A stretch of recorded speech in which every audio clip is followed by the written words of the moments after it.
Marilah kita panjatkan puji syukur atas kehadirat Tuhan Yang Maha Esa, karena berkat rahmat-Nya kita dapat berkumpul secara daring pada acara pembukaan IMONEF untuk pemulihan pelayanan KIA, KB, dan Gizi dari dampak pandemi COVID-19. Perkenalkan, saya Monita selaku moderator pada acara hari ini. Saya ucapkan selamat bergabung bagi Bapak dan Ibu dari Direktorat Kesehatan Keluarga, Bapak dan Ibu dari Dinas Kesehatan beserta staf dan para perwakilan Universitas Mitra. Perkenankan saya menjelaskan agenda pada hari ini. Acara ini akan berlangsung kurang lebih selama 1,5 jam dari pukul 10 hingga pukul 11.30 waktu Indonesia Barat. Acara ini akan dibuka oleh sambutan dari Direktorat Kesehatan Keluarga dan dilanjutkan pemaparan materi oleh narasumber Prof. Laksono Trisnantoro selama 30 menit dan dilanjutkan dengan sesi tanya jawab dan diakhiri dengan penutup. Sebelum kita beranjak ke acara selanjutnya, izinkanlah saya untuk menyapa Bapak dan Ibu yang telah berkenan hadir pada acara hari ini. Acara hari ini merupakan pembukaan kegiatan IMONEF bagi kelompok C, di mana kelompok C ini terdiri dari perwakilan 30 kabupaten kota yang berada di wilayah Yogyakarta, Jawa Timur, Banten, Bali, dan NTB. Tadi saya sempat melihat di layar sudah hadir perwakilan dari Jawa Timur, yaitu ada dari Kabupaten Malang, Pamekasan, Situbondo, Sidoarjo. Dan dari Banten, tadi saya melihat ada dari perwakilan dari Pandeglang dan Tangerang Selatan, kemudian dari Bali ada dari Tabanan. Selain itu, nantinya tiap kabupaten kota akan didampingi oleh Universitas Mitra dalam setiap kegiatannya. Universitas Mitra yang terlibat untuk kelompok C ini yaitu Universitas Gadjah Mada, Universitas Indonesia, Universitas Airlangga, Universitas Jember, dan Universitas Udayana. Selanjutnya, sebelum kita mendengar sambutan dari Direktur Kesehatan Keluarga, marilah bersama-sama kita dengarkan sambutan dari Dirjen Kesehatan Masyarakat, Dr. Kirana Pritasari MQIH, terkait komitmen pemerintah untuk menurunkan AKI AKB yang tertuang dalam RPJMN 2020-2024. Video ini dapat diakses melalui website Kesehatan Ibu dan Anak. Linknya akan saya share di dalam chat. Di dalam website ini juga nantinya terdapat segala hal yang berkaitan dengan kegiatan IMONEF ini. Untuk itu, mari kita dengarkan bersama video sambutan dari Dirjen Kesmas Dr. Kirana Pritasari MQIH.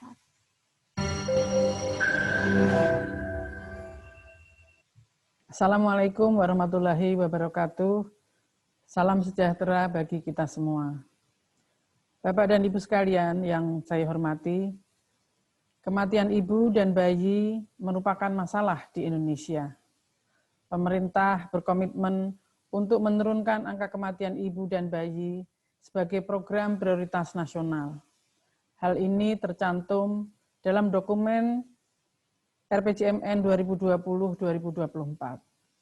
Pemerintah menargetkan pada tahun 2024 penurunan angka kematian ibu menjadi 183 per 100.000 kelahiran hidup dan menurunkan angka kematian neonatal menjadi 10 per 1.000 kelahiran hidup, serta menurunkan angka kematian bayi menjadi 16 per 1.000 kelahiran hidup. Target ini tidak akan dapat tercapai kecuali dengan keterlibatan multisektor dan dukungan dari Bapak dan Ibu sekalian. Upaya-upaya terobosan dalam menurunkan angka kematian ibu dan bayi akan kita laksanakan melalui 4 strategi. Pertama, peningkatan akses pelayanan kesehatan ibu dan anak, seperti peningkatan cakupan pelayanan kesehatan secara esensial, pemanfaatan pembiayaan untuk ibu hamil, bersalin, dan bayi melalui jaminan kesehatan nasional ataupun Jampersal, serta ketersediaan rumah tunggu kelahiran. Yang kedua, peningkatan kualitas pelayanan kesehatan, yaitu dengan penguatan pelayanan kesehatan selama kehamilan, persalinan, postnatal care sesuai dengan standar, baik itu di Puskesmas Ponet maupun di Rumah Sakit Ponek. Penempatan dokter spesialis dan ketersediaan unit transfusi darah atau bank darah di rumah sakit. Yang ketiga, kita perlu memperkuat pemberdayaan masyarakat melalui penggunaan buku kesehatan ibu dan anak, pelaksanaan kelas ibu hamil dan juga kelas ibu balita, pelaksanaan posyandu, serta pemanfaatan dana desa, dan juga kita perlu memperkuat perencanaan, persalinan, dan pencegahan komplikasi. Yang keempat, dengan penguatan tata kelola, melalui penguatan upaya promotif dan preventif, pelaksanaan audit maternal perinatal, serta surveillance dan respons, penguatan jejaring rujukan, perencanaan berbasis analisis data, serta pemantauan implementasi dari regulasi-regulasi. Upaya-upaya tersebut melalui pendekatan intervensi spesifik yang dilakukan oleh sektor kesehatan dan juga pendekatan intervensi sensitif yang membutuhkan dukungan-dukungan dari sektor-sektor yang lain di luar kesehatan. Pemerintah juga berkomitmen dalam upaya menurunkan angka kematian ibu dan bayi ini dengan menetapkan 120 kabupaten kota sebagai daerah prioritas dalam upaya menurunkan angka kematian ini. Bapak dan Ibu sekalian, di tengah upaya kita dalam menurunkan kematian ibu dan bayi, kita dihadapkan pada situasi pandemi COVID-19. Dalam situasi ini, banyak pembatasan yang kita alami, termasuk juga pelayanan kesehatan. Pelayanan kesehatan bagi ibu dan anak, serta keluarga berencana. Ibu hamil menjadi enggan ke puskesmas atau ke rumah sakit karena takut tertular. Adanya anjuran untuk menunda pemeriksaan ataupun pelaksanaan kelas ibu hamil, serta pelayanan posyandu yang tertunda karena situasi pandemi ini. Dalam situasi yang normal, kematian ibu dan kematian neonatal di Indonesia masih menjadi tantangan besar, apalagi di saat situasi bencana seperti saat ini. Pelayanan kesehatan ibu dan anak menjadi salah satu layanan yang terkena dampak dari pandemi ini, baik secara akses maupun kualitasnya. Sehingga dikhawatirkan adanya peningkatan morbiditas dan mortalitas ibu dan bayi. Memang hingga saat ini belum ada laporan detail secara nasional yang menyatakan terganggunya pelayanan kesehatan ibu dan anak di Indonesia. Akan tetapi beberapa kabupaten kota sudah ada yang melaporkan terjadi peningkatan kejadian kematian ibu dibandingkan pada periode yang sama pada tahun sebelumnya. Kematian ibu tersebut bukan karena COVID-19, akan tetapi kemungkinan karena adanya hambatan akses ke pelayanan kesehatan. Badan Litbangkes telah melaksanakan kajian mengenai peran puskesmas dalam penanganan wabah COVID-19 di Indonesia. Desain kajian ini menggunakan survei cepat, cross-seksional, dan bersifat kualitatif. Jumlah puskesmas yang menjadi responden adalah seluruh puskesmas di Indonesia. Hingga 5 Juni 2020, terdapat lebih dari 2.800 puskesmas yang mengisi survei cepat tersebut di 29 provinsi. Dan hasilnya menyebutkan bahwa sebanyak 72% puskesmas tetap memberikan pelayanan kesehatan seperti sebelum pandemi, namun terdapat 28% puskesmas memberikan pelayanan dengan pengurangan jam buka. Banyak puskesmas yang mengalami penurunan jumlah kunjungan pasien, yaitu 83,6% puskesmas. Penurunan jumlah pasien ini terutama karena mereka berada di zona merah. Kegiatan posyandu umumnya terjadi penurunan, hanya 19,2% puskesmas tetap melakukan kegiatan posyandu sedangkan 45,9% tidak melakukan posyandu. Cakupan imunisasi di puskesmas tetap terkendali pada 37,8% puskesmas, namun lebih banyak yang mengalami penurunan, yaitu 58,3%. Demikian juga dengan program kunjungan keluarga dan juga kegiatan-kegiatan yang lain. Belajar dari kasus Ebola di Afrika, peningkatan kematian oleh penyakit cacar, malaria, HIV/AIDS, dan TBC lebih banyak terjadi karena gagalnya sistem kesehatan, melebihi kematian akibat wabah itu sendiri. Jadi perlu ada rencana strategis dan kegiatan-kegiatan yang terkoordinasi untuk pelayanan esensial agar tetap bisa berjalan.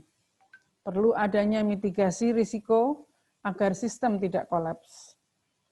Untuk dapat memulihkan kembali penyelenggaraan pelayanan KIA dan keluarga berencana, maka perlu dilakukan intervensi segera yang disesuaikan dengan kondisi pandemi yang harus beradaptasi dengan kebiasaan baru. Direktorat Jenderal Kesehatan Masyarakat akan melakukan kegiatan yang pertama berupa pendampingan rumah sakit kabupaten kota oleh rumah sakit vertikal, yang kedua melakukan imonef dan pemulihan pelayanan kesehatan ibu dan anak dan keluarga berencana dari dampak pandemi COVID-19 ini, dan yang ketiga peningkatan kapasitas dokter umum dalam pelayanan KIA dengan metode blended learning. Secara keseluruhan, kegiatan ini bertujuan untuk memulihkan program KIA dan KB, khususnya di 120 kabupaten kota prioritas penurunan angka kematian akibat dari dampak pandemi COVID-19 ini. Ketiga kegiatan ini akan dilaksanakan secara paralel, dan hal ini tentunya sangat membutuhkan dukungan dan komitmen terutama para kepala dinas kesehatan, di tingkat kabupaten kota, para direktur rumah sakit, daerah di tingkat kabupaten kota, sebagai pengambil kebijakan dalam menetapkan intervensi sebagai respons dan pemulihan pelayanan KIA dan KB. Untuk itu, saya memohon dukungan dan kesungguhan tim pendamping dari 13 universitas, 13 rumah sakit vertikal, dan 3 rumah sakit umum daerah, provinsi dan kabupaten kota, pengampu, teman-teman dari organisasi profesi, POGI, IDAI, IBI, IDI, PPNI, dan IKTMI, serta Adinkes dalam mendampingi Dinas Kesehatan Kabupaten Kota melakukan rangkaian kegiatan tersebut yang kita akan laksanakan segera dan akan berlangsung hingga akhir tahun ini. Dengan demikian, kita bisa berharap upaya menurunkan kematian ibu dan bayi dapat kembali on track seperti rencana semula. Wassalamualaikum warahmatullahi wabarakatuh. Salam. Terima kasih. Yang terhormat Kepala Dinas Kesehatan dari DIY Jawa Timur, kemudian Banten, Bali, dan NTB atau yang mewakili, kemudian Kepala Dinas Kesehatan Kabupaten Kota dari 5 provinsi di atas atau yang mewakili, kemudian perwakilan dari Kepala Seksi Kesehatan Keluarga di Provinsi DIY, Jatim, Banten, Bali, dan NTB, dan Kabupaten Lokus di kelima provinsi tersebut, tim pendamping dari 13 universitas yang tentunya nanti mungkin tidak seluruhnya melakukan intervensi di Kabupaten Lokus tersebut, kemudian Bapak Ibu sekalian yang berbahagia. Assalamualaikum warahmatullahi wabarakatuh. Selamat siang dan salam sejahtera bagi kita semua. Marilah Bersama-sama kita ucapkan puji dan syukur kehadirat Allah Subhanahu wa Ta'ala, karena atas rahmat dan hidayahnya kita dapat bertemu secara daring pada hari ini dalam keadaan sehat walafiat untuk dapat bersama-sama bergabung pada pembukaan kegiatan Emonef untuk pemulihan pelayanan KIA dan KB dari dampak pandemi COVID-19. Bapak Ibu yang kami hormatin, coronavirus atau COVID-19 tentunya berdampak meningkatkan jumlah korban dan kerugian harta benda dan juga masalah sosial. Dengan meluasnya cakupan wilayah yang terkena bencana dan implikasinya yang cukup luas. Pemerintah telah menetapkan bencana non-alam ini sebagai bencana nasional melalui keputusan Presiden nomor 12 tahun 2020 tentang penetapan bencana non-alam penyebaran coronavirus disease 2019 sebagai bencana nasional. Selama 6 bulan ini kita dihadapkan dengan situasi pandemi COVID-19 yang berpengaruh negatif terhadap semua sendi kehidupan, termasuk pelayanan kesehatan. Selama pandemi ini banyak pembatasan hampir di semua layanan rutin, antara lain pelayanan kesehatan ibu dan anak serta KB. Contohnya ibu hamil menjadi enggan ke puskesmas atau fasilitas pelayanan kesehatan lainnya karena takut tertular atau ketidaksiapan fasilitas kesehatan itu untuk memberikan pelayanan, utamanya pertolongan persalinan. Di level tingkat masyarakat pun pelayanan posyandu tertunda. Demikian pula dengan pelayanan KB dan juga pelayanan-pelayanan lainnya termasuk pelayanan imunisasi. Kasus rujukan yang diterima rumah sakit juga sudah dalam kondisi yang berat. Oleh karena tidak terpantau sebelumnya, maka ibu hamil tidak datang untuk pemeriksaan kehamilan atau dilakukan rujukan secara terencana. Bapak Ibu, dikatakan bahwa Presiden RI Joko Widodo dalam pidato resminya menyatakan kehidupan kita sudah pasti berubah untuk mengatasi risiko wabah ini. Itu adalah keniscayaan. Itulah yang oleh banyak orang disebut sebagai new normal atau tatanan kehidupan baru. Maksud diberlakukan tatanan kehidupan baru atau adaptasi kebiasaan baru adalah agar masyarakat tetap produktif sekaligus aman dari resiko tertular virus COVID-19 ini. Direktorat Kesehatan Keluarga selama pandemi ini telah mengeluarkan berbagai pedoman terkait untuk pelayanan kesehatan di masa pandemi COVID-19. Tujuan dikeluarkannya pedoman-pedoman tersebut adalah agar pelayanan kesehatan esensial dapat tetap berjalan karena gagalnya sistem kesehatan dampaknya dapat melebihi dampak akibat penyakit COVID itu sendiri. Dalam situasi pandemi ini, WHO menyatakan perlu adanya optimalisasi setting dan platform pelayanan kesehatan. Optimalisasi dilakukan disebabkan adanya fasilitas pelayanan kesehatan menjadi tidak tersedia disebabkan Fasiankes tersebut ditunjuk sebagai Fasiankes khusus untuk menangani COVID-19. Adanya adaptasi dari pelayanan rutin, perlunya pembatasan pemberian pelayanan karena keterbatasan sumber daya ataupun SDM, serta meningkatnya kebutuhan pelayanan dan adanya realokasi anggaran program untuk pencegahan, surveillance epidemiologi, dan pelayanan pasien COVID-19. Tantangan saat ini adalah belum ada data, gambaran di lapangan tentang dampak negatif dari pandemi COVID-19 untuk pelayanan KIA-KB. Hal ini harus dilakukan segera untuk dapat melakukan tindakan pemulihan. Oleh karena itu diperlukan kegiatan untuk melakukan analisis dampak pandemi COVID-19 terhadap layanan KIA dan KB dan diperlukannya rekomendasi penyelesaian kegiatan pelayanan KIA dan KB di era pandemi. Kementerian Kesehatan bersama dengan UGM dan konsorsium perguruan tinggi di beberapa provinsi melakukan kegiatan pemulihan pelayanan kesehatan ibu, anak, dan AKB dari dampak pandemi COVID-19 ini di 120 kabupaten lokus penurunan AKI dan AKB.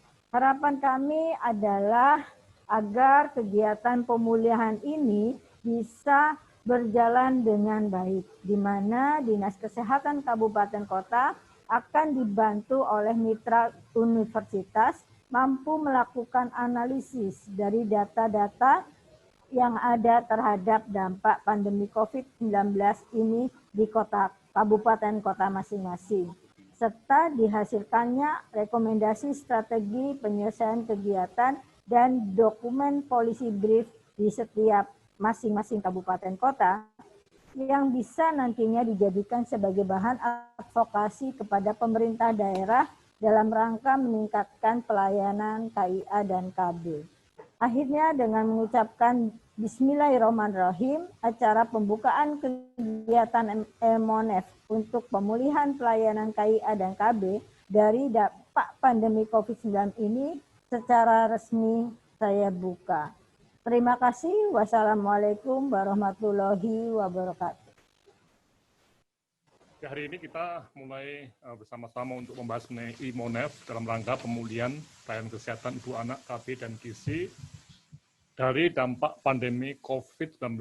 Dan ini akan dikerjakan antara bulan Juli, sudah mulai, dan Desember 2020. Oke, presentasi saya akan membahas beberapa hal ini. Ya. Pertama, mengenai latar belakang, kemudian deskripsi proyek, tahapan kegiatan, kemudian diharapkan, dan juga kurun waktu pencapaian. Slide berikutnya. Ya. Jadi kalau kita lihat tadi sudah disampaikan oleh Ibu Dirjen dan juga Bu Erna, ini sesuatu hal yang menarik ya kalau kita cermati. Nah, sudah ada bencana nasional, dan tadi Ibu Dirjen juga sudah menyatakan ini masalah besar. Bu Erna juga menggarisbawahi apa yang ada. Nah, untuk itu dalam forum ini, terima kasih sekali pada Kepala Dinas Kesehatan Kabupaten Kota yang telah hadir, juga stafnya, staf Keska, kemudian juga para pendamping dari berbagai perguruan tinggi. Selamat bertemu. Ini. Nah, ini kembali lagi ya. Kita akan masuk, ya kembali dulu. Mbak. Ya. Kita akan melihat ini sebagai suatu bencana nasional ya, sehingga tadi yang disampaikan Ibu Dirjen itu adalah salah satu implikasi dari bencana nasional yang perlu betul-betul diantisipasi masalah dan akibat penyerta lainnya. Ini suatu hal yang sangat-sangat serius dan kita perlu betul untuk mengadakan suatu program pemulihan. Slide berikutnya. Kalau kita tinjauan pustaka dari berbagai negara ya, slide ya, COVID-19 itu jelas penyakit yang sangat berbahaya ya, virus mengenai tubuh, mengenai berbagai organ tubuh dapat mengakibatkan kematian. Tapi juga ada dampak sampingnya terkait dengan pembatasan akses dan kualitas pelayanan KIA, KB, dan gizi, di mana akibat akhirnya bisa terjadi peningkatan morbiditas dan mortalitas. Nah, ini yang menjadi isu yang sangat berbahaya ya untuk kita semua, dan komitmen pemerintah untuk menurunkan AKI dan AKB di 120 kabupaten lokus itu tentunya bisa terganggu ya. Slide berikutnya. Nah, dari berbagai laporan di negara-negara, COVID-19 itu tidak hanya virusnya yang mengganggu, tapi juga menggoncangkan sistem pelayanan kesehatan, termasuk pelayanan kesehatan dasar, terutama pelayanan kesehatan untuk ibu, anak, dan bayi baru lahir. Dan ini tidak hanya untuk negara yang miskin dan berkembang, juga negara maju itu juga mengalami apa yang disebut sebagai dampak ikutan dari COVID-19. Bisa dibaca di sini berbagai hal yang terkait dengan ibu, anak, dan bayi baru lahir, termasuk di berbagai tempat di negara sedang berkembang adanya penurunan kunjungan ibu hamil ke vaskes. Ibu hamil berisiko tiba di vaskes lebih lambat. Kemudian rendahnya deteksi komplikasi serius seperti eklamsia berkaitan dengan keengganan untuk menghadiri ANC. Juga keterlambatan dalam mencari perawatan persalinan dan kesulitan dalam mengakses transportasi. Nah, hal-hal seperti ini tentunya bisa terjadi juga di kita ya. Ya, slide berikutnya. Nah, sehingga kalau kita cermati, memang sudah ada proyeksi-proyeksi yang bisa dibaca di sini. Di berbagai negara miskin diperkirakan ya, ini proyeksi ya, akan terjadi penambahan kematian ibu sebesar 31.000 besar ya, dan 319.500 kematian bayi baru lahir. Dan ini tentunya lebih besar dibanding apa yang disebabkan oleh COVID-19 sendiri. Jadi ini dampak samping yang kita cermati ya. Dan 330.000 bayi lahir mati. Ya. Nah ini hal-hal yang cukup mungkin kita khawatir ya slide, sehingga kalau diproyeksikan dengan grafik seperti ini yang merah itu ada tambahan kematian ya. Oke. Sehingga tantangannya yang dihadapi Pelayanan Kesehatan Ibu dan Anak dan BPL saat pandemi COVID-19 ada hal-hal yang terkait dengan sosial ekonomi dan juga infrastruktur, tidak hanya kesehatan, jadi transportasi ya itu masalah. Juga ketersediaan APD yang ini juga menimbulkan ketakutan, kemudian juga potensi-potensi paparan ya ini juga membuat stigma-stigma yang membuat para wanita itu takut ya. Nah intinya akan berdampak pada akses dan juga kedatangan yang lebih lambat. Nah ini hal-hal yang perlu kita cermati. Ya, slide. Ya berbagai referensi sudah ada dan kita bisa melihat juga di Indonesia yang ada di websitenya. Nah sebelum kita masuk saya akan menekankan juga bahwa kegiatan ini ya seperti yang ada di referensi ini, semua ada di web yang kita bangun khusus untuk program ini. Coba Mbak Wiwit kita masuk ke webnya ya, supaya nanti ketika referensi itu bisa klik ya. Nah, ini webnya dari Kesehatan Ibu Anak dari depan ya, dari home-nya ya. www.kesehatan-ibu dan anak ya. Ya. Nah, tadi yang sebenarnya yang ada di videonya Bu Dirjen tadi juga bisa dibaca di situ ya. Nah. Ya ini. Jadi ini website ini ya. Coba itu nanti yang kanan atas yang biru itu iMonef dampak COVID-19. Ini kita klik ya. Sehingga kita masuk pada suatu laman atau platform yang berbagai hal terkait dengan program ini termasuk referensi tadi ya. Supaya kita bisa melihat dunia itu bagaimana. Dan juga apa yang terjadi di Indonesia itu bisa kita klik ya. Nah, pidatonya Ibu Dirjen ada di sini ya, penjelasan Dirjen Kesmas. Ini ada di sini, tinggal diklik tadi akan muncul seperti itu. Juga video saya juga ada di sini yang bisa diklik, bisa diklik di situ, nanti akan muncul sama dengan yang saya omongkan sekarang ya. Jadi bisa nanti dilihat lagi persis sama dengan PowerPoint-nya ini. Ya. Ya, kembali lagi dan tadi perpustakaan itu referensi-referensinya perpustakaan sebelah kanan ya. Ya, nah ini yang bisa diklik juga. Jadi kalau kita ingin melihat bagaimana dampak pandemi COVID di berbagai negara dan juga ada berbagai penelitian yang sudah dilakukan di Indonesia, itu kita bisa masuk ke perpustakaan ini ya. Nah ini ada perpustakaan iMonef ya, termasuk juga ada pandemi COVID dan pengaruhnya terhadap anak Indonesia, juga dampak pandemi COVID-19 pada layanan gizi dan kesehatan ibu dan anak, studi kasus di lima wilayah di Indonesia. Nah ini oleh Semeru ya. Jadi banyak hal yang sudah mulai ditulis ya. Nah sehingga kita bicara mengenai sebuah proses yang artinya kita itu tidak hanya diam saja, tapi akan mencoba untuk menganalisis data yang ada tadi yang seperti yang disampaikan Bu Dirjen, dan membuat action. Nah, ini siapa kita? Tentunya adalah Kepala Dinas Kesehatan, Kabupaten Kota, dan stafnya. Oke, jadi ini semua kegiatan itu akan ada di sini. Ya. Berikutnya kita masuk kembali ke PowerPoint. Ya. Nah, dari sini, dengan model berbasis digital ini, kita masuk pada slide berikutnya, apa yang kita sebut sebagai project atau situasi di Indonesia ya, di mana kita menghadapi saat bencana ini ya, berada di saat bencana yang sebelum bencana kita juga ada preparedness dan sudahnya recovery pasca bencana. Tapi yang menarik, bencana kita ini bencana yang panjang ya, tidak hanya 1 minggu, 2 minggu, tapi sampai sekarang pun sudah 6 bulan kita masih berada dalam tanggap darurat saat bencana dan kita belum tahu kapan ya bencana ini berhenti. Ini satu hal yang menarik ya. Sehingga di saat bencana pun kita harus juga bicara mengenai rencana-rencana pemulihan. Tentunya kita tuh Dinas Kesehatan Kabupaten Kota ya, yang perlu dilakukan dan ini bisa merubah rencana kerja anggaran RKA dan juga rencana strategik Dinas Kesehatan. Ini yang menarik ya. Jadi adanya wabah yang berkepanjangan ini betul-betul mendorong kita untuk mereview ya, mengkaji kembali rencana kita ini. Nah, karena itu kita masuk pada apa yang disebut rencana pemulihan untuk nantinya ke recovery. Ya, slide berikutnya. Untuk itu memang sebelum kita mengadakan suatu perencanaan, butuh data ya. Tadi yang disampaikan Bu Dirjen memang ada data, ya, tapi datanya itu untuk Indonesia. Nah, kita perlu suatu kegiatan untuk analisis dampak, ya, dan untuk menyusun rekomendasi yang sesuai di era pandemik. Dan rekomendasi ini berbasis pada level kabupaten kota, ya, jadi bukan di level nasional atau provinsi. Karena operasionalisasi kegiatan dengan desentralisasi itu di kabupaten kota. Ya, slide. Sehingga proyek ini deskripsinya adalah pemulihan ya, kata kuncinya pemulihan.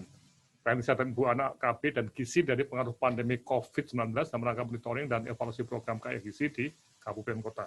Jadi kabupaten kota sebagai titik atau level untuk operasionalisasi dari program pemulihan. Dan ada tujuan dari pusat dan daerah dengan sasaran Dinas Kesehatan Kabupaten Kota, juga provinsi dan stafnya, dan juga pemerintah daerah. Ya, ini jadi satu isu yang penting untuk siapa sasaran kegiatan ini. Ya, slide berikutnya. Tujuan kegiatan dari pusat dan dari perspektif Kabupaten Kota itu dapat dilihat sebagai berikut.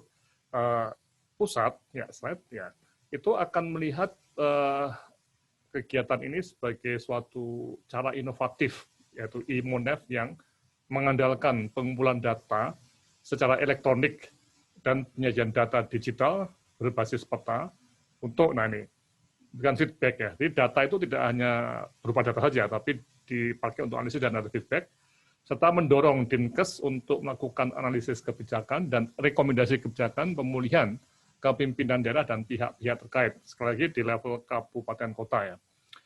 Kemudian di pusat juga akan melakukan proses pembelajaran mengenai dampak COVID-19 terhadap pencapaian berbagai indikator program KIA, KB, dan gizi, khususnya di 120 fokus dan juga di 500 kabupaten kota, kalau nanti memang datanya juga bisa dianalisis secara semuanya ya. Slide berikutnya.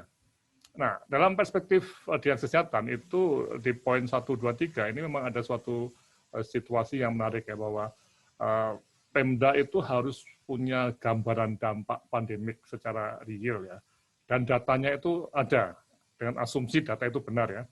Nah, kemudian data tadi kita analisis dan dengan dana-dana yang ada, dana POK misalnya dan APBD yang ada ya, jadi tidak ada tambahan dana ya, itu melakukan usaha-usaha pemulihan apabila ada pengaruh negatif pandemi COVID-19 terhadap KIA, KB, dan gizi. Nah, kegiatan ini yang nanti akan dimonitor oleh Dinkes Provinsi dalam rangka monitoring pembangunan, khususnya penggunaan dana DIKON untuk pembinaan teknisnya. Oke, jadi ini sebuah hal yang sangat-sangat terkait dengan manajemen program sehari-hari. Nah, yang demikian ada catatan ya. Kemenkes bersama dengan perguruan tinggi ya, itu melakukan pendampingan. Nah, jadi yang melakukan kegiatan ini adalah Dinas Kesehatan setempat ya, actionnya. Ini bukan penelitian yang perguruan tinggi, tidak. Perguruan tinggi itu sebagai pendamping. Ya. Dan juga untuk memberikan berbagai semacam policy brief, nanti perguruan tinggi juga akan mengajak semua untuk menyusun policy brief untuk tindakan-tindakan pemulihan ke berbagai pihak terkait, termasuk lintas sektoral di kabupaten kota masing-masingnya. Slide berikutnya. Kemudian yang kedua, ini sebuah respon sistematis ya, artinya dalam catatan sejarah nantinya, kita dalam pandemi COVID-19 ini, untuk kegiatan KIA, KB, dan gizi, kita tidak, kita tidak lagi nanti disebut sebagai masyarakat atau bangsa yang tidak ada action untuk pandemik ya, kita lakukan. Ya. Dan walaupun ini sebuah kegiatan manajerial, MONEF, tapi juga bisa ada penelitian di dalamnya, sehingga disebut sebagai embedded research, ya. Dan juga ada semacam apa yang kita sebut sebagai komponen pelatihan yang untuk memperkuat sistem kesehatan yang terkena COVID-19. Jadi ini sebuah catatan yang penting, ya, sistematik sampai ke sana. Kemudian para kepala desa dan stafnya akan didorong untuk mencari data dan analisis dampak pandemi COVID-19 dan melakukan keputusan ini untuk memulihkan keadaan. Oke. Nah, catatan ketiga ini mengandung implikasi bahwa kegiatan ini atau action ini itu membutuhkan leadership atau kepemimpinan kepala dinas kesehatan. Sehingga kami juga bersama-sama dengan tim pusat juga Adinkes akan berusaha untuk membantu kepala dinas kesehatan untuk mengembangkan leadership tadi. Dan leadership itu hanya bisa dikembangkan dengan kasus yang real, ya, tidak bisa hanya di belakang meja, tapi ini kita bisa melakukan kegiatan yang real, ya. Berikutnya, indikator keluarnya tidak begitu rumit, jadi sederhana sekali dan sekali lagi sesuai dengan apa yang terjadi dalam proses manajemen. Intinya ada yang tadi disampaikan Bu Dirjen, data itu kita pelajari. Jadi ada proses pembelajaran berbasis data. Kemudian dari sini akan ada proses tindakan pengembangan atau pemulihan. Jadi ada learning process yang biru itu, semua data kita lihat, ya. Kemudian dengan data yang ada ini kita mencoba untuk melakukan semacam tindakan-tindakan pemulihan dalam konteks pandemi COVID-19, ya. Dan ada tindak lanjut rekomendasi yang tentunya terkait dengan banyak pihak. Jadi ini sederhana sekali, ya, tidak sebuah program yang sulit-sulit amat, ya, sangat alamiah, tapi mungkin dengan cara kita lakukan bersama-sama untuk 120 kabupaten kota, ini bisa lebih cepat dan lebih baik, ya. Oke, tidak sendiri-sendiri. Oke, nah siapa penerima manfaatnya? Tentunya masyarakat, masyarakat luas itu yang sangat penting untuk sebagai penerima manfaat, dan tentunya juga akan bisa dimanfaatkan oleh program KIA, Pemda, di Darurat Kesehatan Budaya, di Kemenkes, perguruan tinggi, organisasi profesi, ID, POGI, IDAI, IBI, Persagi dan PPNI. Jadi ini banyak yang bisa kita lakukan di sini, ya, bersama-sama, ya, dan intinya akan secara sinergi akan meningkatkan manfaat untuk masyarakat. Slide berikutnya. Oke, dari sinilah apa dan bagaimana kegiatan yang ditahapkan, ya. Pertama, mulai fase penyusunan desain kegiatan ini sudah berjalan, ya. Kemudian sekarang ini kita masuk pada B, fase pelatihan pengembangan dan kegiatan pelaksanaan yang berjalan secara bersinambungan karena memang waktunya itu sangat-sangat singkat, ya. Jadi kita sambil mengembangkan terus melakukan kegiatan termasuk untuk pengumpulan data dan analisisnya, ya. Slide berikutnya. Nah ini fase penyusunan desain. Ini memang desain ini suatu inovasi yang baru, ya. Jadi sistem pemulihannya itu tadi atas dari peta sistem data yang menjadi dashboard, dan display untuk rekomendasi dan diskusi yang disediakan untuk setiap kabupaten. Jadi setiap kabupaten itu akan punya semacam halaman, ya, semacam coupling untuk dilihat situasinya. Kemudian juga dashboard dapat dipakai untuk kedepannya juga. Dan juga dipakai untuk pembelajaran semua pihak melalui website. Jadi 120 kabupaten kota itu akan mempunyai apa yang disebut sebagai peta sampai angka, dokumen-dokumen di dalam sebuah website yang mudah diklik, ya. Ini desain sudah jadi, nanti kita akan lihat, ya, oleh Mas Adi, ya. Terus yang B, ini fase pengembangan untuk berbagai kelompok. Nah, ini program pengembangan nanti akan kita lakukan tadi yang secara sistematis untuk pengelola KIA, ya, terkait dengan data yang jumlahnya 120 orang, ya, ada 120 kabupaten kota. Kemudian juga ada pengembangan akademisi mitra untuk bersama-sama kita mendampingi para kepala dinas, ya. Tentunya akademisi juga perlu kita kembangkan supaya ada pemahaman bersama dengan Dinas Kesehatan dan juga dengan Kemenkes, ya. Kemudian juga ada program pengembangan yang 3 untuk kepala dinas kesehatan, kabupaten kota dan staf Kesga, ya. Nah ini yang menarik juga, nanti akan ada semacam diskusi atau kursus leadership, ya. Kemudian program 4 pengembangan untuk kepala dinas kesehatan provinsi dan program 5 untuk pengembangan untuk para tenaga ahli medik, SPUT, SPA dan lain-lain. Oke, nah ini semua kegiatan itu sekali lagi semua ada di website yang bisa diklik-klik. Dan mulai minggu ini kita akan mulai ada semacam program yang sudah jalan seperti ini, dan akhir minggu ini kita harapkan semua program 1, 2, 3, 4, 5 ini sudah mulai ada semacam jadwalnya ya. Tapi ini semua juga akan terkait dengan ketersediaan data yang sedang dikumpulkan oleh tim kami, dan nanti Mas Adi akan membahasnya. Slide berikutnya. Ya. Nah, dari sini itu akan masuk ke fase pelaksanaan berupa pengumpulan data. Ini sedang dikerjakan. Ya, coba kita lihat langsung aja ke flow-nya. Jadi, seperti ini, tadi ada data dari kabupaten kota yang melalui sistem IPPGBM untuk diisi ya. Ada yang masuk Komdat ya. Dan juga ada yang Simatnio, ini yang sedang dikembangkan oleh Kemenkes. Nah, data yang jumlahnya banyak ini akan didorong atau disalurkan ke database, sistem database di UGM untuk sementara, dan nanti akan dianalisis dan divisualisasi. Nah, disinilah nanti akan ada semacam dialog atau komunikasi antara tim IT UGM, mitra-mitra perguruan tinggi, dan juga dinas kesehatan setempat, pimpinan dan stafnya, untuk kemudian sampai nanti kita menghasilkan sesuatu yang masuk ke dashboard ya. Itu bisa berupa peta, data, angka, dan juga dokumen-dokumen untuk digunakan oleh para pengguna yang tentunya adalah para bupati, wali kota, masyarakat, wartawan, macam-macam ya. Nah, peneliti daerah juga akan bisa memberikan semacam apa yang kita sebut sebagai pendalaman-pendalaman dari apa yang ada di angka-angka tadi. Ya. Slide berikutnya. Nah, prosesnya dari Kabupaten Kota akan ke data di Kemenkes ya. Terus, nah ini gambarannya ya. Petanya seperti ini. Nanti kita bisa melihat. Nanti ada demo dari Mas Adi untuk ini. Terus, nah ini gambarannya. Misalnya angka-angka dari dibantul ya. Ini sebelum COVID dan sesudah COVID itu bisa kita lihat grafik-grafiknya untuk K1, K2, K3, K4, misalnya seperti ini. Nah, apa makna dari hal ini? Ya. Terus, nah ini dokumen-dokumen yang nanti akan masuk, karena ini akan, terus masuk dokumen. Nah, dan semua file dokumen akan diunggah melalui form ini. Ya. Terus, nah sehingga ketika masuk ke analisis dan action itu, sudah berbasis pada analisis dampak dan kebijakan yang disusun menjadi policy brief dan rencana kegiatan pemulihan.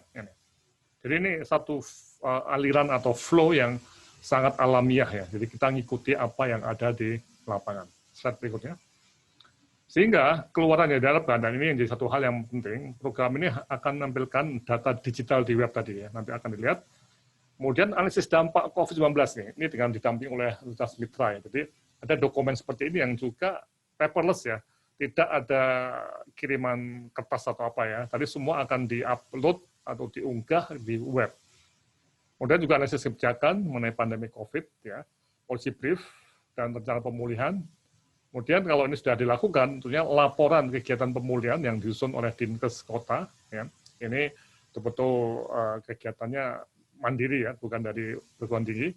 Kemudian sistem monitoring dan evaluasi yang kita akan lihat, dan ini tentunya dikoordinasi oleh Dinkes Provinsi. Oke. Slide tuh ya, yang, nah kurun waktu pencapaian seperti ini, kita harus gerak cepat betul nih. Jadi,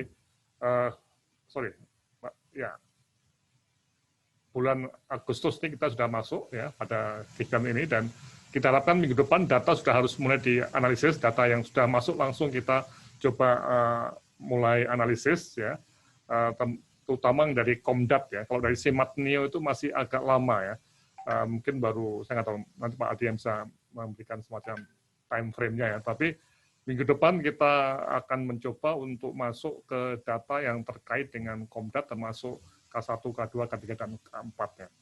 Nah, data ini juga akan diverifikasi atau diperdalam ya dengan kualitatif yang nanti tentunya akan ada peningkatan kualitatif setelah data kuantitatif itu dianalisis. Oke, saya kira ini ya saya. Apa lagi? Sudah. Oke, terima kasih. Dan mungkin Mas Adi ya. Iya. Ya, silakan Mas Adi.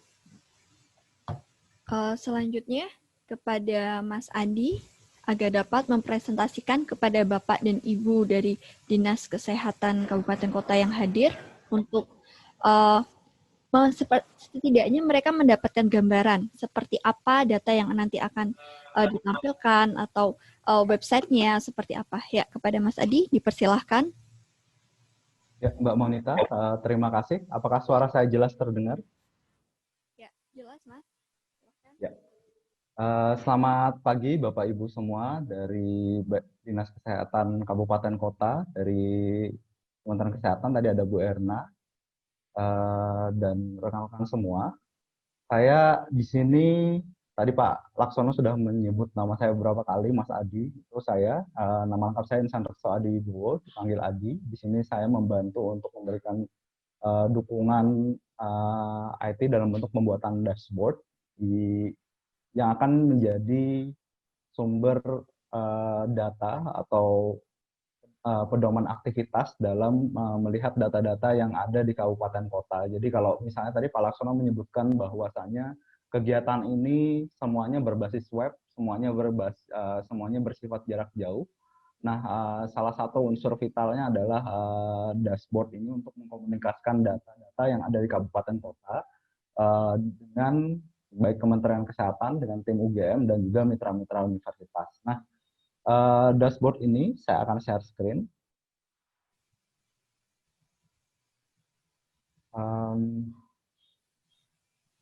Dashboard ini kami beri nama Pulih COVID-19. Di sini kita bisa, kalau kita lihat di menu, ada beberapa pilihan, ada pilih ini untuk memilih daerah mana yang akan kita lihat informasinya, baik nasional maupun provinsi.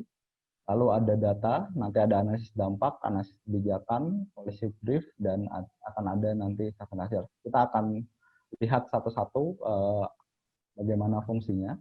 Pertama di sini, di halaman awal, kita bisa memilih provinsi atau kabupaten kota mana yang ingin kita lihat. Jadi kita bisa melakukan klik pada peta, misalnya Kalimantan Tengah, kita memilih provinsi Kalimantan Tengah, atau kita pengen lihat lebih detail lagi per kabupaten kota, kita bisa milih di sini. Karena kami dari Jogja, kita coba pilih kemarin dari tim kami juga sudah melakukan pilot, kami coba pilih Bantul. Nah, dari pemilihan kabupaten kota ataupun provinsi ini, Bapak Ibu bisa melanjutkan untuk melihat baik data, analisis dampak, analisis kebijakan, maupun rekomendasi kebijakan. Nah, kita masuk dulu ke data. Nah, di Bantul ini kita punya beberapa data di sini. Ada beberapa cakupan terkait layanan ibu hamil dan nifas, ada tentang kematian ibu dan bayi, lalu layanan neonatus, layanan imunisasi, dan juga layanan KB. Sementara data yang kami punya masih angka absolut, tapi kita juga sekarang sudah punya data dalam bentuk persentase cakupan, jadi nanti akan kita tampilkan dua-duanya. Nah, ini grafik untuk melihat jumlah bumil K1. Di sini kita bisa lihat bahwa angka kunjungan K1 dari Januari, Februari, Maret, April sampai Mei mengalami penurunan yang cukup tajam. Jadi di Januari kunjungan 1.407, tapi di Mei hanya sekitar 966. Jadi ada 500 kunjungan yang berkurang dari 1.400. Itu sekitar 30% ya penurunan dari Januari sampai Mei. Lalu tiba-tiba di Juni naik. Nah, masa pandemi COVID sebenarnya akan bervariasi di masing-masing daerah, tapi ini sementara kami pukul rata, semua daerah dimulai dari Maret. Februari itu sebenarnya sudah ada, tapi Maret beberapa daerah sudah mulai PSBB. Nah, dari situ kita bisa melihat bahwa sejak masa pandemi COVID ini terjadi penurunan seberapa banyak dari angka biasanya. Nah, tapi pertanyaannya adalah kita coba lagi lihat selanjutnya. Nah, justru pada angka jumlah bumil untuk K4 terjadi kenaikan, walaupun tidak drastis secara bergelombang, tapi kita bisa melihat di sini ada terjadi kenaikan. Nah, dari data-data ini, Bapak Ibu juga bisa melihat yang lain. Tapi tentunya data-data ini akan menimbulkan pertanyaan bagi Bapak Ibu, apakah benar penurunan atau perubahan di angka-angka tersebut, misalnya di sini ada perubahan untuk K1, apakah ini penurunan ini benar-benar terjadi karena COVID-19 ataukah karena sebab-sebab lainnya? Bisa jadi memang secara umum tiap tahun pada bulan Januari sampai Mei memang terjadi penurunan. Jadi kalau tahun ini ada penurunan tidak mengherankan, atau ada sebab-sebab lainnya, misalnya jumlah ibu hamilnya memang berkurang, jadi kunjungannya juga tidak begitu banyak, atau sebab-sebab lainnya. Nah, setelah melakukan eksplorasi dari data-data ini, Bapak Ibu dengan didampingi dengan mitra universitas akan mencoba melakukan penyelidikan lapangan untuk melihat apakah penyebab-penyebab apakah yang terjadi, misalnya penurunan kunjungan atau kenaikan angka kematian benar-benar disebabkan oleh COVID-19 atau ada sebab-sebab lainnya. Nah, di situ nanti akan masuk ke dalam fase kualitatif yang akan di Bapak Ibu di Dinas Kesehatan Kabupaten Kota akan didampingi oleh mitra universitas untuk melakukan penyelidikan lebih lanjut mengenai sebab-sebab terjadinya gangguan pelayanan atau peningkatan angka kematian dikarenakan COVID. Nah, setelah data terkumpul, baik dari data kuantitatif dalam grafik atau angka, maupun data yang kualitatif dalam penyelidikan kualitatif yang nanti akan dilakukan, Bapak Ibu dan mitra universitas akan bekerja sama untuk membuat sebuah dokumen analisis dampak. Nah, dokumen analisis dampak ini nanti akan sederhana saja, mungkin 1-2 halaman maksimal, untuk menjelaskan situasi layanan KIA KB semasa COVID dan area mana saja yang terdampak oleh COVID. Dari sini nanti ada analisis dampaknya. Ini masih kosong karena memang belum dibuat, jadi ini masih dokumen dummy, nanti akan ditampilkan di sini kalau misalnya sudah ada analisisnya. Lalu dari analisis dampak, nanti akan ada analisis kebijakan, yaitu untuk melihat menganalisis kebijakan-kebijakan terkait COVID-19 maupun terkait pelayanan KIA KB di kabupaten kota. Untuk ini nanti kita akan punya pelatihannya tersendiri untuk melakukan analisis kebijakan, bagaimana caranya untuk melakukan analisis kebijakan, juga melakukan analisis dampak. Lalu setelahnya akan ada policy brief. Policy brief ini nanti isinya adalah hal-hal yang ada rekomendasi-rekomendasi konkret apa yang bisa dilakukan oleh kabupaten kota untuk melakukan pemulihan KIA, pemulihan layanan KIA dan KB di kabupaten kotanya. Jadi mungkin bisa saja opsinya pertama adalah membuat layanan telemedicine agar konsultasi K1 dapat berjalan, atau misalnya membuat sistem rotasi lab agar pemeriksaan USG bisa berjalan dengan aman tanpa ada kontak dengan misalnya pasien-pasien lain atau seperti apa, nanti bisa dirumuskan bersama sesuai dengan permasalahan layanan KIA KB apa yang terjadi di daerah. Nanti dari hasil rekomendasi pemulihan ini, Bapak Ibu dari Dinas Kesehatan Kabupaten Kota akan didampingi untuk melakukan eksekusi terhadap rekomendasi-rekomendasi tersebut.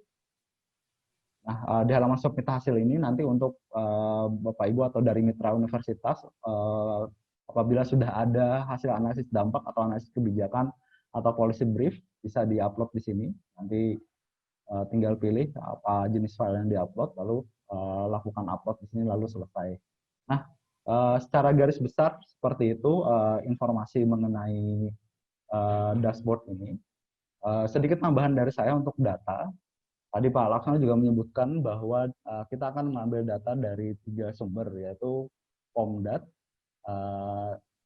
terus Simatneo, dan FPPGBM. Sementara ini dalam waktu dekat kami akan menampilkan data Komdat dulu.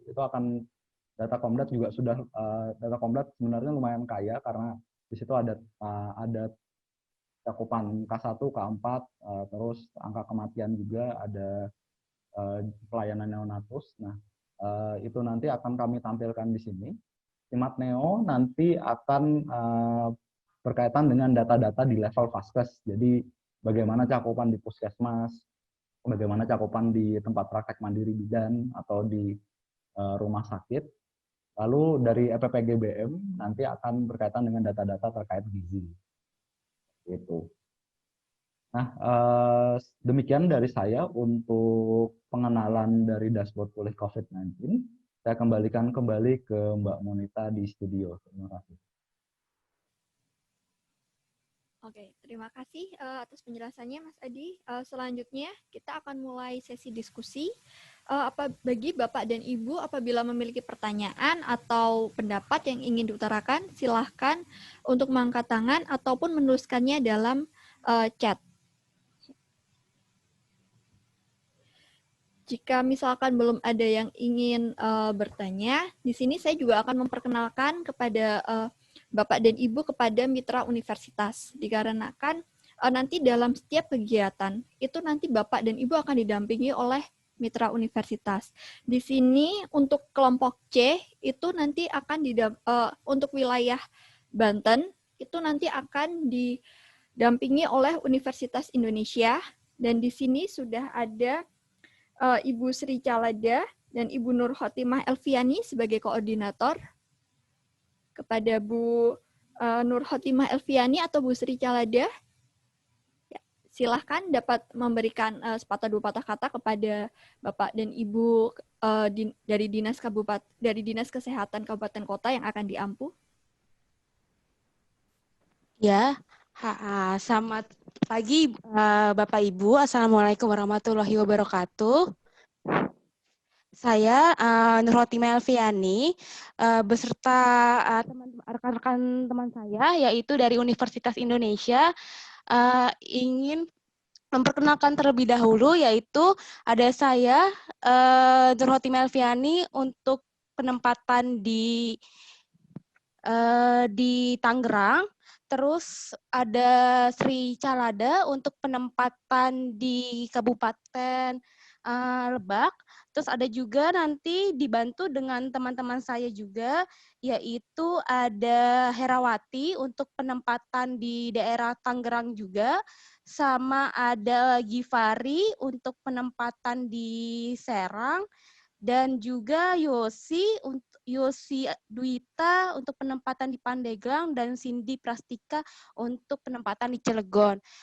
Jadi kami sih nanti semoga bisa berpartisipasi dengan baik dan berusaha semaksimal mungkin. Begitu. Terima kasih Bapak dan Ibu. Ya. Kemudian untuk wilayah Yogyakarta, Bantul, yaitu nanti akan diampu oleh Universitas Gadjah Mada. Di sini dari Universitas Gadjah Mada sudah hadir Bapak Abdul Wahab.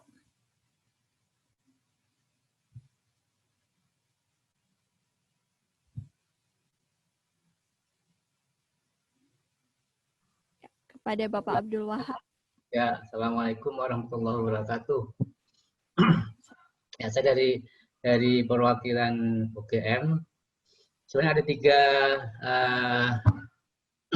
ada tiga staf yang ikut, tapi nampaknya yang hadir cuma saya ya, karena yang satu agak sakit tadi. Yaitu ada Ibu Amirah, Dr. Amirah, dan Dr. Dita. Kemudian untuk yang di kelompok C ini hanya Bantul ya yang ikut ya. Dan saya lihat Bantul belum ada itu. Kayaknya Bantul belum ada, saya cari juga belum ketemu. Oke, terima kasih Mbak Monita.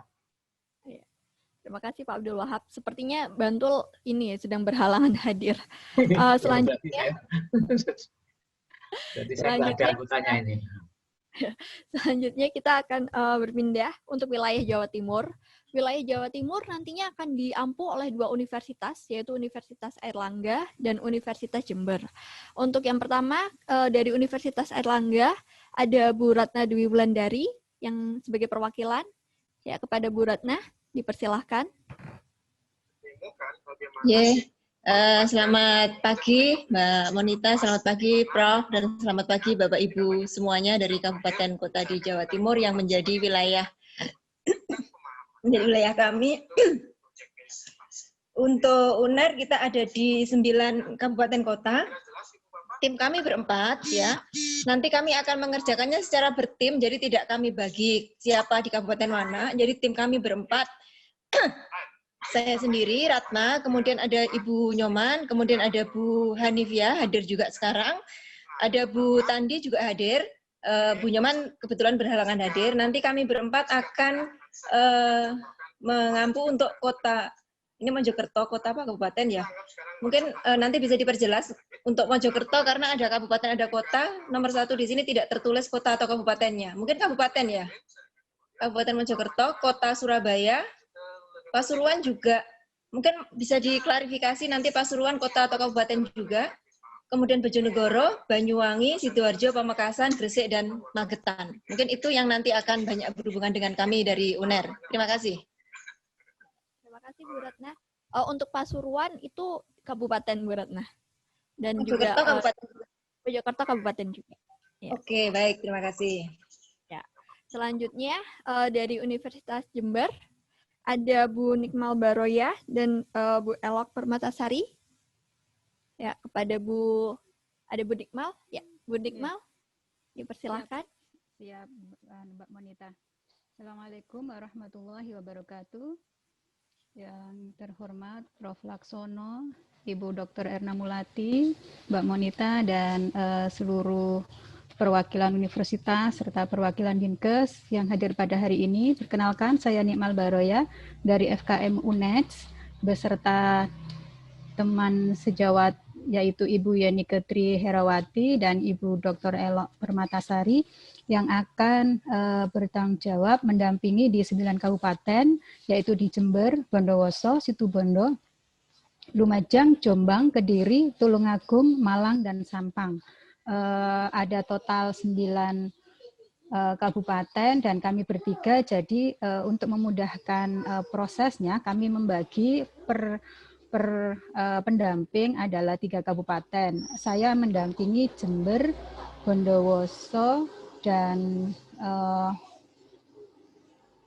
Kediri. Kemudian Ibu Yanike di Situbondo, Tulungagung, dan Sampang. Kemudian Ibu Dr. Elok ada di Lumajang, Jombang, dan Malang. Untuk Bapak Ibu dari perwakilan Dinkes yang kabupatennya kami sebut tadi, salam kenal dari kami. Kita nanti akan bersama-sama untuk menjalankan kegiatan ini. Terima kasih, itu yang bisa saya sampaikan, Mbak Monita. Saya kembalikan. Assalamualaikum warahmatullahi wabarakatuh. Ya, terima kasih kepada Bu Nikmal Baroya. Kemudian untuk wilayah Bali dan NTB itu akan diampu oleh Universitas Udayana. Di sini telah hadir bersama kita Dr. Komang Ayu Kartika. Kepada Dr. Ayu Kartika, dipersilahkan. Baik, terima kasih. Selamat siang untuk Prof. Laksono, Mbak Monita, dan juga Bapak Ibu semuanya yang telah hadir ikut dalam meeting ini. Saya berdua ya dalam tim dari Udayana bersama dengan Dr. Putu Cynthia Deni Yuliani juga hadir rasanya ya di meeting ini. Nanti kami akan bekerja berdua bersama-sama, jadi kami tidak membagi wilayah.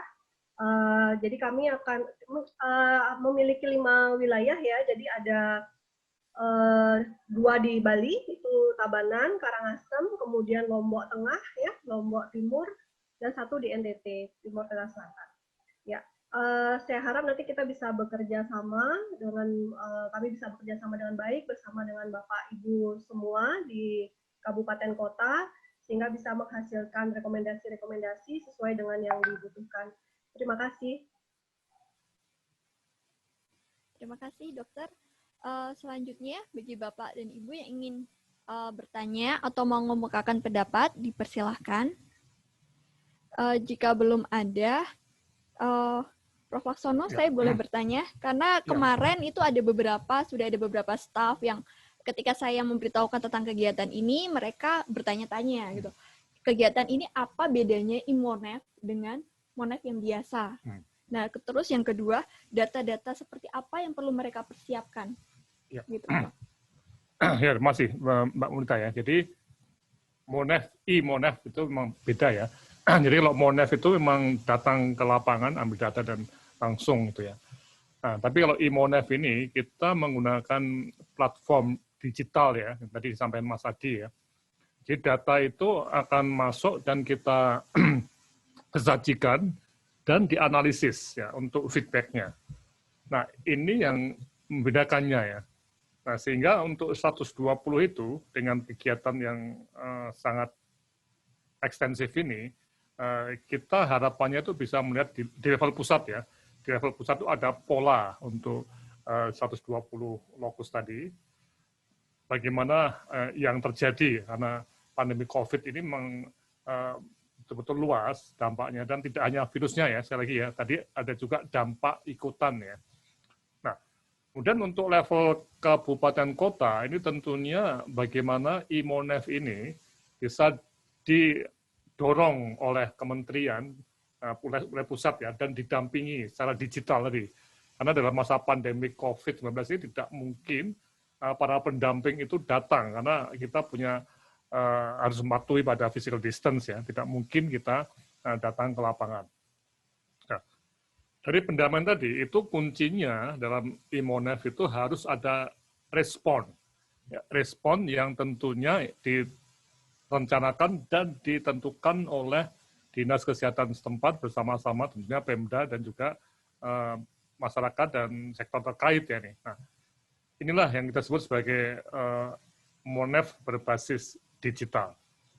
Oke, sehingga fungsi dari teman-teman perguruan tinggi memang sebagai pendamping ya, tidak sampai ke lapangan, tapi nanti dengan penggunaan WA atau WA Group dan juga dengan Zoom misalnya, itu akan terjadi komunikasi yang intens antara pendamping dengan Dinas Kesehatan Kabupaten Kota untuk tadi tanda kutip itu ada sesuatu ya tanda kutip itu ya, yang mungkin harus dikerjakan oleh pemerintah dan masyarakat menghadapi pandemi COVID ini.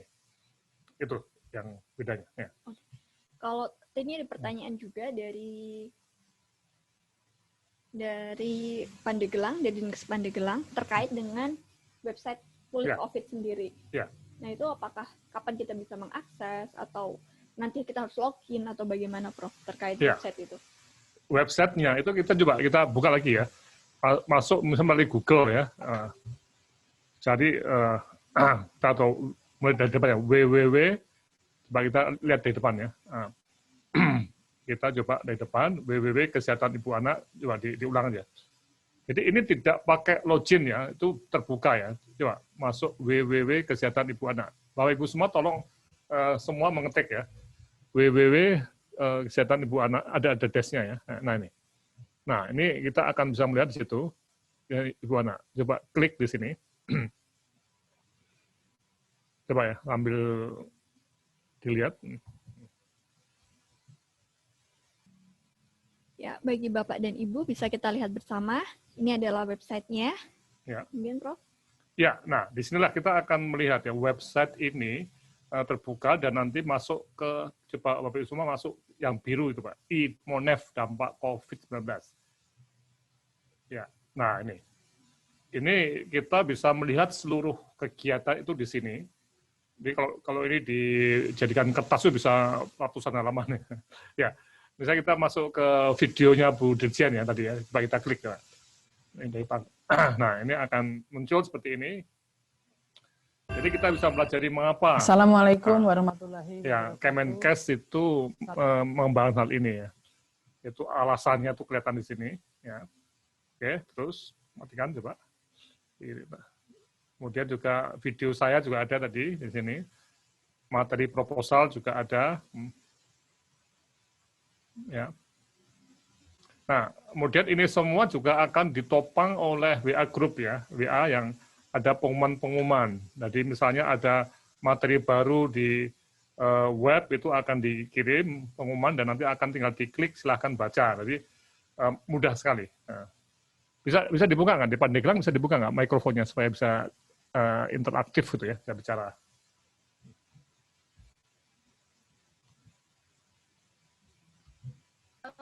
Kita belum dapat ini Pak, belum bisa buka webnya, sebentar Pak. Kenapa? Belum dapat? Ya lagi coba dibuka ini Pak. Coba dibuka Bu. Ya. Artinya apa? Memang dengan model ini, itu Bapak Ibu semua tidak perlu terpaku harus mengikuti ini 2 jam ya, mungkin ada kerjaan lain sambil-sambil bisa aja.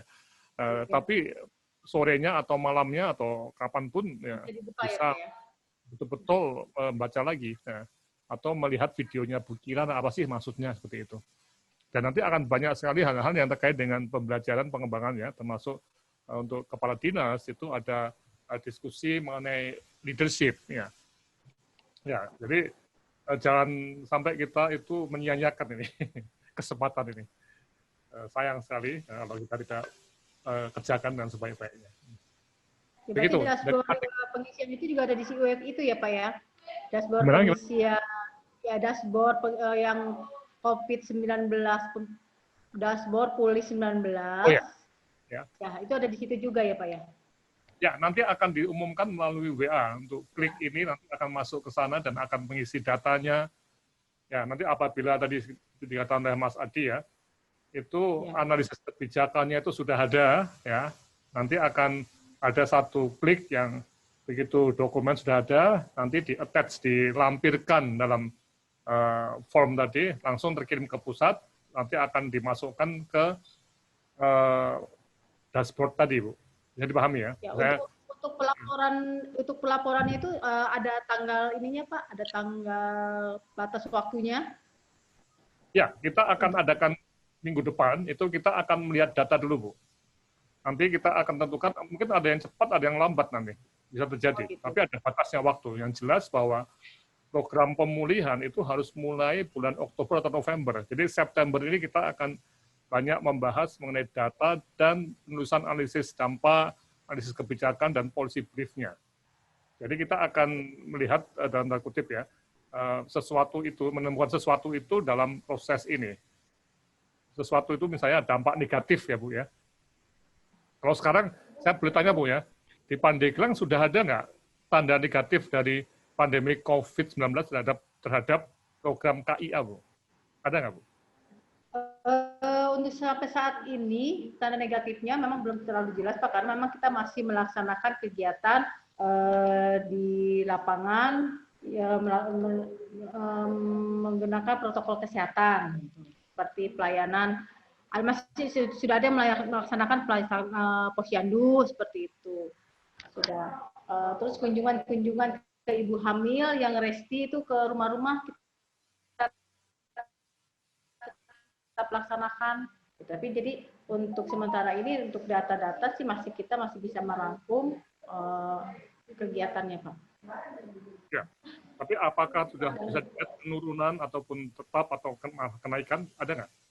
Kalau penurunan masih tetap Pak, masih tetap kita dapatkan hasilnya. Tapi untuk kasus-kasus COVID sampai saat ini belum kita jangan sampai gitu ya untuk kesehatan ibu belum ada yang terpapar COVID. Tapi kalau untuk balita sudah ada, tapi sudah sembuh keadaannya. Ya. Oke. Nah, hal seperti ini Bu, nanti yang kita akan analisis Bu. Jadi misalnya K1, K4 itu bagaimana kunjungan ibu ini ya. Macam-macam. Untuk K1, K4 tidak ada penurunan Pak untuk sampai saat ini. Karena memang ya itu tadi kita tetap merangkul dengan kegiatan kunjungan rumah untuk mendapatkan data itu dari kunjungan rumah ke setiap ibu hamil. Jadi kita belum ada tidak ada penurunan, tetap saja kita dapat hasil datanya. Ya, tapi berarti kan kunjungan rumah itu kan karena pandemi COVID Bu ya? Ya, karena pandemi COVID. Ya, jadi ada suatu respon dan ini juga akan dicatat dalam kualitatif tadi. Jadi tidak ada dampak karena pemerintah sudah sigap dengan cara kunjungan rumah, Bu. Ya, seperti itu. Ya. Bisa dipahami ya? Karena ini memang sudah terlaksana, memang kegiatan ini memang sudah terlaksana sebelum COVID juga sudah ada Pak kegiatan seperti kunjungan rumah ini karena inovasi kan. Nah, pada saat pandemi ini kunjungan ini jadi tetap terlaksana walaupun ada pandemi. Ya. Tapi malah bisa menambah itu ya, tetap stabil ya, Bu ya. Tetap stabil untuk kunjungan. Jadi hal seperti ini yang nanti kita akan tangkap ya. Nanti ada data kuantitatif seperti ini. Mas bisa pakai kamera ya. Ya.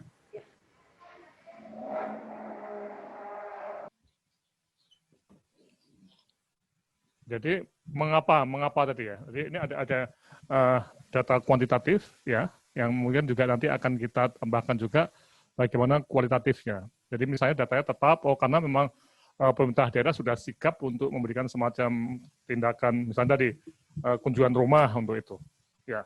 Atau mungkin turunnya itu mengapa? Karena mungkin ibu-ibu takut pergi ke vaskes, ya.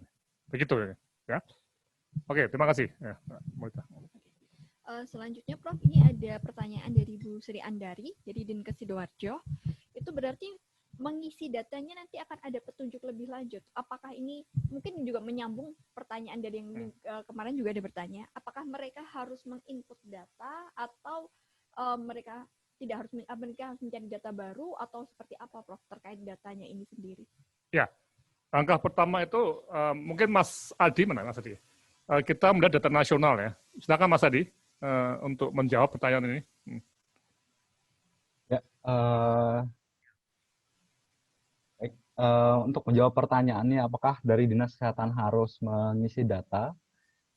Kami usahakan bahwa data-data yang sifatnya cakupan dan lain sebagainya sudah bisa tercover dari data-data yang kami peroleh di pusat, yaitu melalui Komdat yang secara rutin sudah dilaporkan oleh Dinkes ke Kemenkes, dari PPGBM dan dari Simatneo itu sudah mencakup sebagian besar data, tapi tidak menutup kemungkinan ketika melakukan analisis nanti akan ada data tambahan yang dibutuhkan, misalnya informasinya ada yang kurang atau tidak lengkap di Komdat, atau misalnya dari teman-teman mitra universitas merasa bahwa ada informasi yang dibutuhkan untuk melakukan analisis lebih mendalam, nanti akan difasilitasi oleh mitra universitas untuk itu.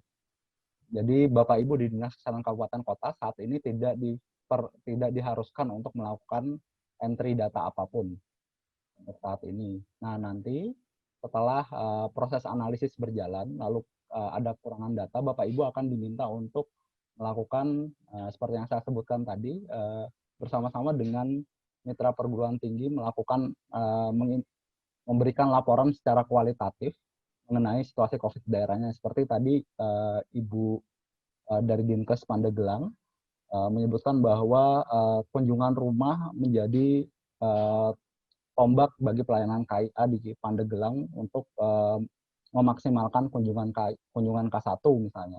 Itu akan jadi laporan yang akan dimasukkan ke dalam sistem kami, sehingga nanti kami tahu bahwa di Pandeglang dari hasil analisis dampak COVID-19 terhadap pelayanan K1 bisa tidak terlalu berdampak dikarenakan adanya kebijakan untuk melakukan kunjungan rumah misalnya. Itu akan jadi hasilnya nanti. Jadi saat ini tidak ada entry data apapun, tapi Bapak Ibu nanti akan diberikan beberapa pertanyaan yang sifatnya kualitatif dan untuk dijawab dan untuk menggambarkan situasi tentang layanan KIA KB di daerahnya. Seperti itu. Terima kasih Mas Adi untuk penjelasannya. Jika belum ada pertanyaan, bagaimana jika kita mendengarkan pendapat dari Bapak dan Ibu yang ada di Dinas Kabupaten Kota terkait kegiatan Imonef ini? Di sini saya tadi melihat ada dari Kabupaten Karangasem. Ya, silakan Bapak.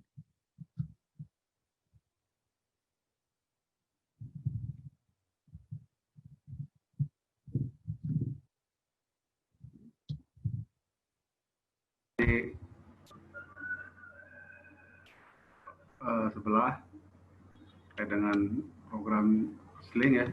Jadi mungkin staf kami yang mengikuti.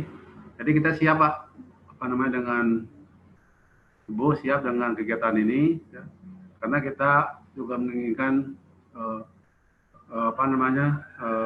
sejauh mana capaian kita. Karena kita sebetulnya dari tahun ke tahun angka kematian ibu kita menurun. Cuma tahun ini naik lagi ya. Cuma naiknya itu karena non obstetri ya. Cuma ada satu barangkali yang ini. Kita ada 5 kasus sekarang, 5 kasus. Cuma satu yang kita agak sangat sesalkan itu ada COVID-1. Tapi belum kita audit ya. Mudah-mudahan ke depannya ini akan lebih baik.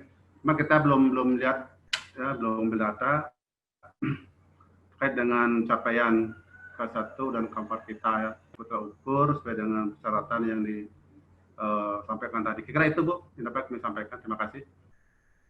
Terima kasih Bapak. Kemudian dari Lebak, Banten. Ya, silahkan Ibu. Bagaimana tanggapannya terhadap kegiatan IMONEF yang akan kita laksanakan ini?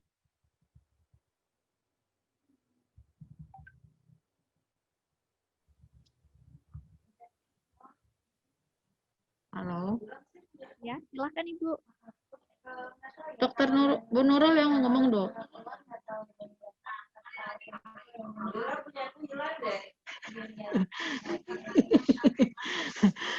Baik. Kabupaten Lebak mungkin sementara ini seperti tempat daerah yang lainnya ya Bu ya. Jadi kita untuk pelaksanaan memang baru bulan ini dengan tetap menerapkan protokol kesehatan. Jadi sebelum-sebelumnya kita memang sama dengan kabupaten lain melakukan kunjungan rumah gitu. Tapi memang kami rasa nggak terlalu, hasilnya tidak terlalu optimal ya, terutama untuk pelayanan kesehatan bayi balitanya gitu, karena terlalu banyak sasaran gitu. Kalau misalnya di kita dengan pola kerja yang kita hanya 50% aja kan itu mengurangi jumlah tenaga yang bisa untuk melakukan kunjungan rumah gitu ya. Untuk sementara mungkin seperti itu. Jadi nanti paling kami mengikuti aja arahan-arahan apa yang akan kita lakukan selanjutnya. Ya. Terima kasih Ibu Laila Sari. Kemudian bagaimana yang Bapak kelompok C ini, kita juga ada perwakilan dari Dirjen Kesga. Nah, yaitu ada Bu Ningrum dan Bu Sri Hasti. Ya, kepada Bu Ningrum atau Bu Sri Hasti, dipersilahkan untuk memberikan komentarnya atau tanggapannya.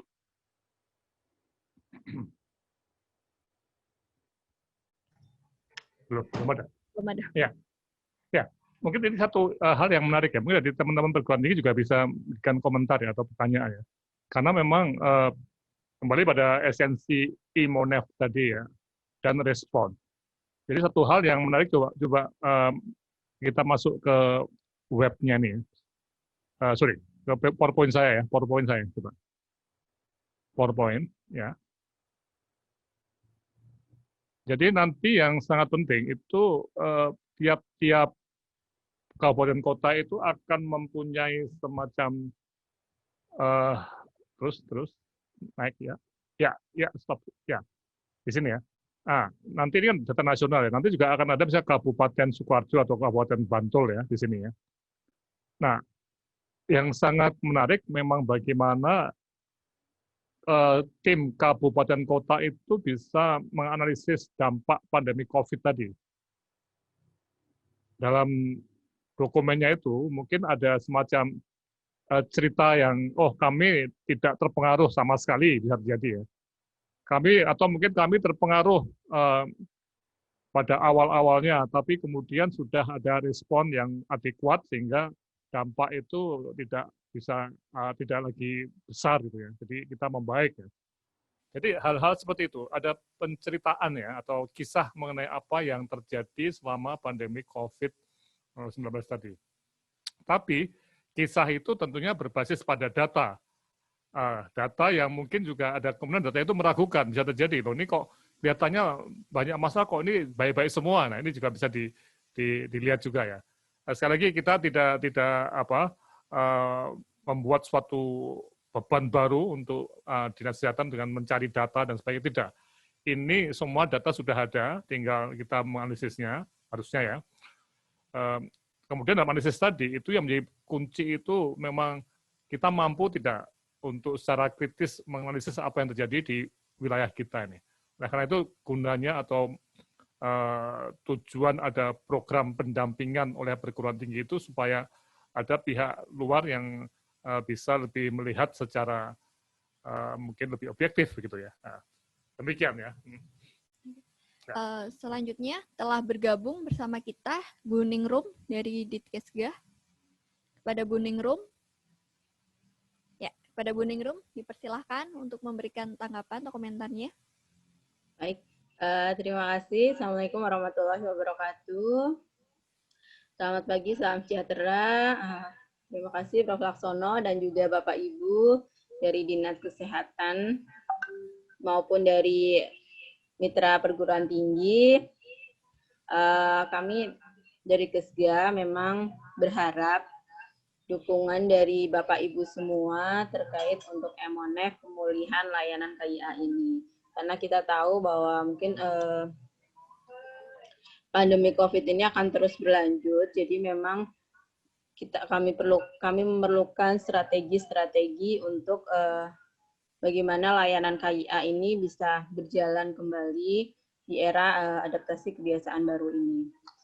Dan pastinya dukungan juga dari dari perguruan tinggi mitra, sehingga nanti outputnya adalah ada laporan dari 120 kabupaten kota, kemudian juga ada strategi apa, nah itu akan menjadi bahan bagi kami untuk mengambil kebijakan lebih lanjut. Barangkali itu yang bisa kami sampaikan dulu, Mbak Monita. Terima kasih. Sama-sama, terima kasih Bu Ningrum atas penjelasannya. Jika misalkan tidak ada pertanyaan lagi, sepertinya acara ini bisa kita tutup, Prof. Oke. Yang penting begini ya, kita akan masuk pada suatu masa yang kita banyak menggunakan web, WA group ataupun Zoom ya, karena kita berada dalam situasi yang physical distance ya. Oleh karena itu mohon Bapak Ibu semua melihat program ini sebagai semacam versi digital atau versi karena ada physical distance dari MONEF gitu. Dan semua MONEF itu akan sangat penting harus ada responnya. Jadi ini sebuah jangan dianggap sebagai satu penelitian yang complicated, tidak ya. Kita sederhana. Yang penting proses MONEF-nya itu berjalan dengan baik dan ada suatu respon yang bisa dinikmati atau dimanfaatkan oleh semua pihak, khususnya masyarakat tadi. Itu intinya. Ya. Saya demikian, Mbak Melita. Ya, kalau sudah tidak ada pertanyaan atau komentar, kita tutup. Ya. Demikian acara pembukaan kegiatan IMONEF untuk pemulihan pelayanan KIA, KB, dan Gizi dari dampak pandemi COVID-19. Terima kasih atas kehadiran Bapak dan Ibu semuanya. Semoga kegiatan ini dapat berjalan dengan baik dan lancar. Terima kasih semuanya. Wassalamualaikum warahmatullahi wabarakatuh. Waalaikumsalam.